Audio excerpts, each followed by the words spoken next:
Emma Reed was cleaning the classroom after another long day as a substitute teacher when a soft voice interrupted her thoughts. "Ma'am, can you pretend to be my mom for the school play?" She turned and saw a little girl, around 7 years old, holding a crumpled script, her big brown eyes full of hope. Emma smiled gently. "Sweetheart, where's your mom?" The girl hesitated. "She's in heaven. My dad's always busy." The teacher's heart ached. "What's your name, darling?" Lila Carter." Emma froze. Carter. The same surname as Daniel Carter, the billionaire CEO whose company owned half the city. That night, she couldn't stop thinking about the little girl's trembling voice. The next morning, she decided to visit the principal to ask about Lila. The principal explained, her mother passed away 2 years ago. "Mr. Carter hardly attends school events. The child's lonely, Miss Reed." Emma sighed. "Then I'll be there for her, at least for the play." When Lila saw Emma's name on the volunteer list, her face lit up brighter than the sun. "Really? You'll be my mom?" Emma nodded softly. "Yes, sweetheart, I'll be there." But what neither of them knew was that Daniel Carter, cold, work-obsessed, and emotionally distant, would soon learn that his daughter had found a new mom, and he wouldn't like it. The next day, Daniel Carter received an unexpected call from the school. "Mr. Carter, your daughter wants her teacher to play her mother in the school performance. We thought you should know." Daniel frowned. "My daughter asked that?" "Yes. She seems very attached to Miss Reed." He sighed and closed his laptop. "Maybe it's time I see what's going on." That afternoon, he arrived at the school unannounced. In the auditorium, he found his daughter laughing, really laughing, as Emma adjusted her paper crown.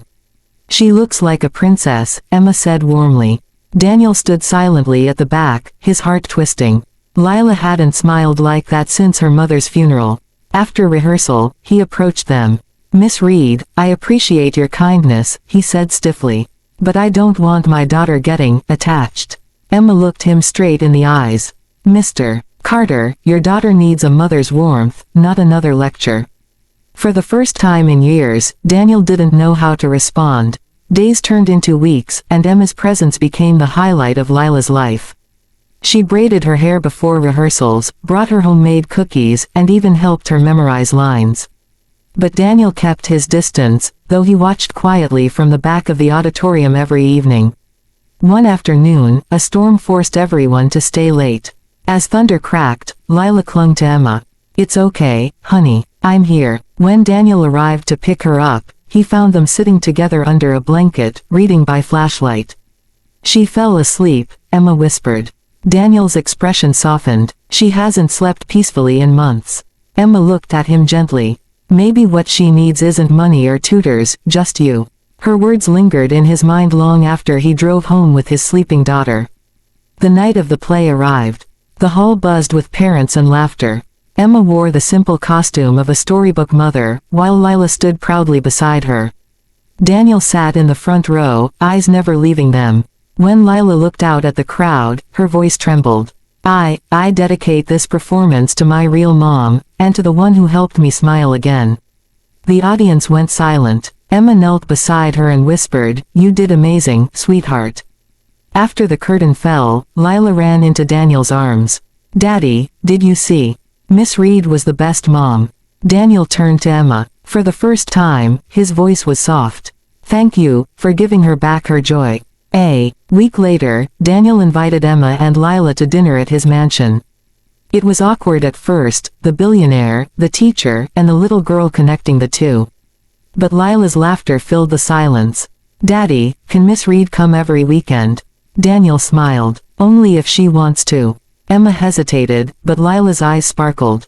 "Please, ma'am." She laughed softly. "Okay, I'll come." As weeks passed, their dinners became routine, laughter replacing loneliness.